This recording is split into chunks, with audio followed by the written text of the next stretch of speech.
Hi, my name is Richard Dix, and this is How Did That Happen? A podcast where I look at everyday things or events and try to figure out how they came to be. Every week I will research one topic, and by the end of the episode, I hope to truly have the answer to the question, how did that happen? This week we are discussing knights, the medieval ones, not the Havana ones. Come along for the ride this week as I ask, knights, how did that happen? The first knights were French and originated in the 9th century.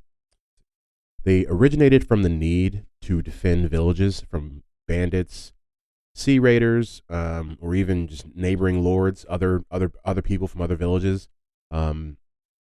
These villages were basically waiting to be attacked all the time, so they developed their own militia, and basically that's what became the knights. The knights were a product of the Catholic Church, and that's why it's depending on who you ask and where you read, they'll tell you knights started here, but it's like basically knights began in Europe right around the 9th or 10th century and they were all basically sanctioned by the Catholic Church. There were more special knights that we'll talk about later that were like for the Catholic Church, but basically the Catholic Church allowed for pretty much every country that had Catholicism could also have knights, and so they were knighting people. You have Spanish knights, you have German knights, you have French knights and British knights, and Patrick Ewings and Jordans, but all that. But every village or monastery had a group of armed men for their protection. The initial uniform of these men was a chainmail tunic and a conical helmet with a nose guard, and evidently the chainmail had been around for the past almost probably 1,000 years. It was something that had been back around since the Roman times. And it was one of the first uniforms used by early knights, and this would of course evolve into an entire suit of armor as time went on. Like we spoke about, there were knights all across Europe, and so Europeans had different names for knights. And before I get into those names, the reason that I say, and you'll see this later, why to me it seems that the knights came from France is that pretty much every word that all of the knights use to describe their existence is a French word. And I just if you're using all French words to describe how you live, your origin story is France. That's how I feel. Like chivalry is from a French word. Chivalry is from a French word, and we'll see later. That's a big part of knighthood. The French word for knight was let me get this wrong because I'm not French. Chevalier, which turned into the word cavalier in English, of course. The Spanish used caballero from the Spanish word caballo for horse. And Germany and Austria used ritter, which is from the German word to ride, rit, which to me just sounds like the most, of all of those, that's the most uninteresting name. I wouldn't want to be a ritter, I don't know. It is from knights that we get the term chivalry. Like I was saying, it's from I don't even know the real word in France. I'm not gonna act like I know, but it's I don't even know. But it was a system or a code that knights had to adhere to, and some say that it was created to try to rein in the wild behaviors of knights. And if you really get into it, and I don't think I get too deep into it here, but the knights were living this crazy life. They were rich. Most of them were dudes from some sort of nobility, or they had lived in nobility long enough to be just to act as if they were from nobility, and they didn't have a lot of things to do, and they were really strong, and they would drink a lot, and so that would just lead to whatever you think that you could probably think of. I mean, they talk about some crazy stuff. There was one that I read, I don't even think I put this guy in here, but he would go around just chopping people's feet off. That's crazy. Let's see. Back to chivalry. Most knights did not follow this code when it came to common folk. It really only reserved they really only reserved their chivalrous nature for other knights or women they wanted to impress, which is kind of like what I was saying, with that guy who was chopping people's feet off. He was chopping the feet of common people, peasants and slave workers and people who in the villages, and so nobody really cared. So in the terms of being a knight, he's still seen as chivalrous. He'll still, I guess, open a door for you, but if you're not rich, he will chop your foot off, I guess. Some of the things they could not do under this code, which was they couldn't beat up priests. put that number one, put that pretty high up there. They steal cows. You just have to wonder why they had to write that. You can't hurt women, rob people, pyromania. See what I mean? Killing or bringing harm to the innocent, which they from what I was not there, but from what I read, they did not do the last one very well. The knights drank heavily, and that alone would explain why you need to make a rule against the theft of cows and lighting things on fire. I watched a video that presented an interesting perspective as to why knights were always drunk. It said that during that time, meals consisted mainly of meats, breads, and cheeses, and this was due to the medieval idea that some, if not all, vegetables were poison. Because they did not have refrigeration, the meat had to be pickled or salted, which would make the consumer of that meat very thirsty. And during those times, most people didn't drink the water because they couldn't be sure that it was clean to drink. So, what do you drink? You drink beer. So you just drunk all the time, which, I mean, we know from anybody in your life who you see like that, that's not a way to be. So now that I've covered the basic idea of what a knight is, I'll explain the process that a boy would go through to become a knight. When a boy was selected to be trained as a knight, he would go to live in the castle of a lord or a nobleman that had selected him, and he would train and serve in that castle, learning everything from horseback riding to arithmetic, and it was really just kind of like a finishing school for knighthood, but also just for adolescence. That's where they would finish learning how to be people.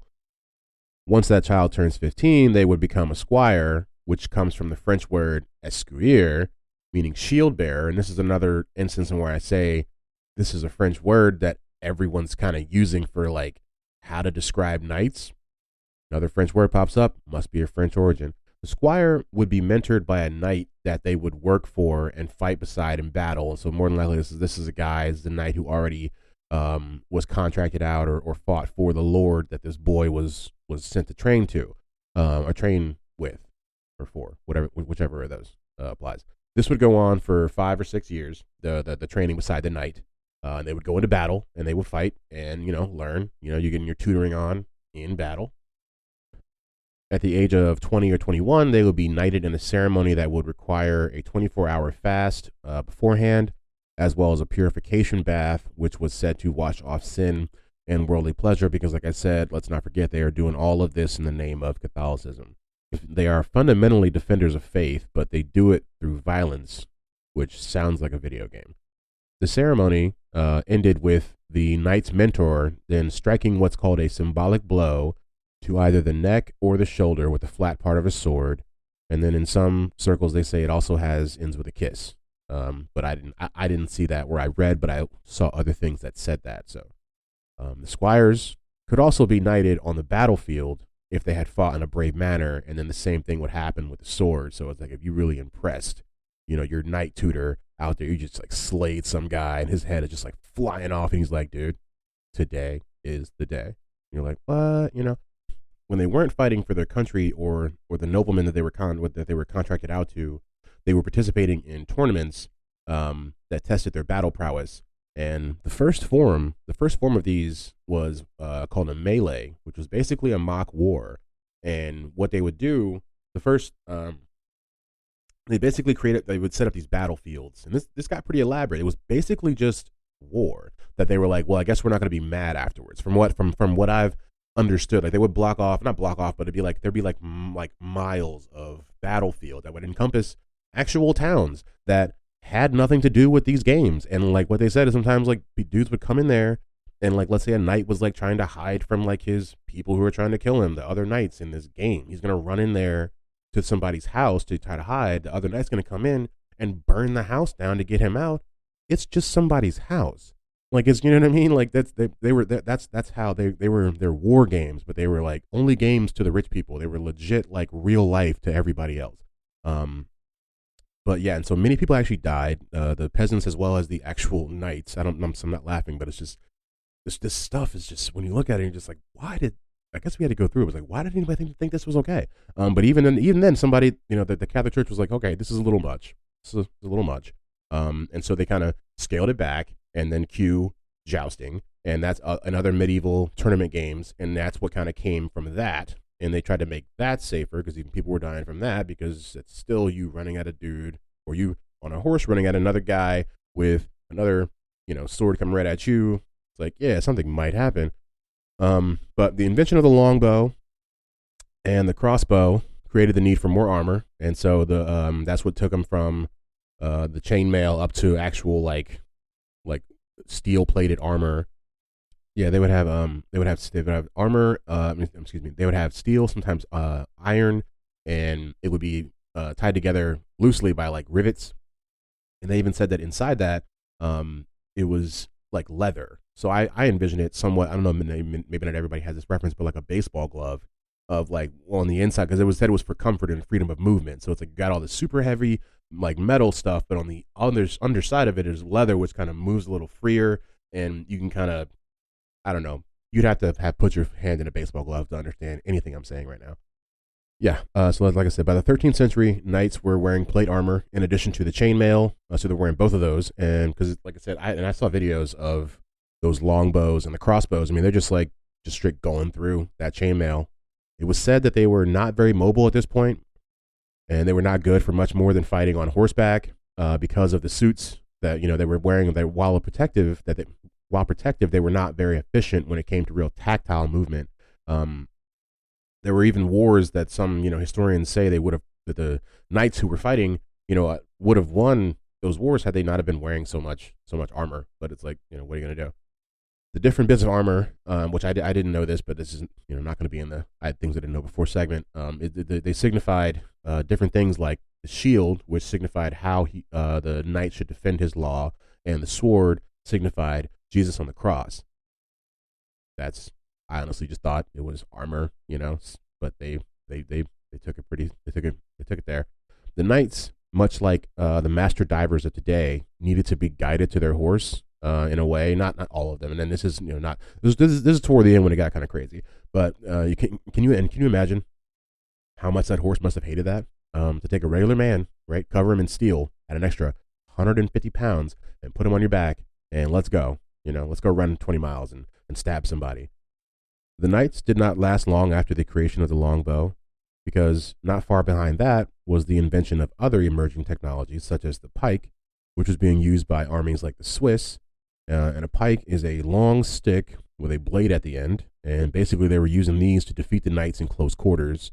Similar, I mean, it's a lot like a joust, but it's not the same thing as a joust. If you look it up, you'll see that. I mean, there's they still, like the ceremonial armies over there, some of them still carry them, and they're just big long sticks with a blade at the end. So you just roll up on a dude from like 5-10 feet away and just stab him in the chest. The next bit of technology that pretty much put the pike in the chest of the knight comes from the Ottoman Empire in the early 1400s, and it is the gun. And that pretty much just put a kaput to really needing like armored guys on horses. The medieval knight was no match for armed infantrymen, and it is around this time that their fighting style becomes obsolete and they become ceremonial, and they start doing stuff like making the Beatles knights and Elton John. That's who's defending your village now. So I thought since we're talking about all these knights, I realized I didn't know any knights like by name. I don't know if some people do in certain circles. That just never came up in my life for real. So I looked up some famous knights in history.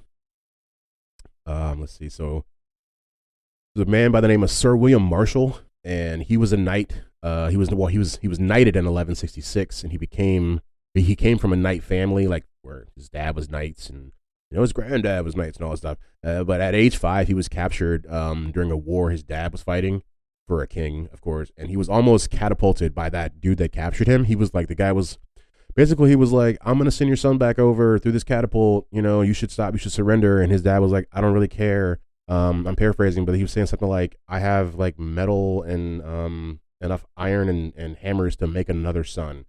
His words. It's pretty wild. And so he came from a dad like that, and he served 5 English kings.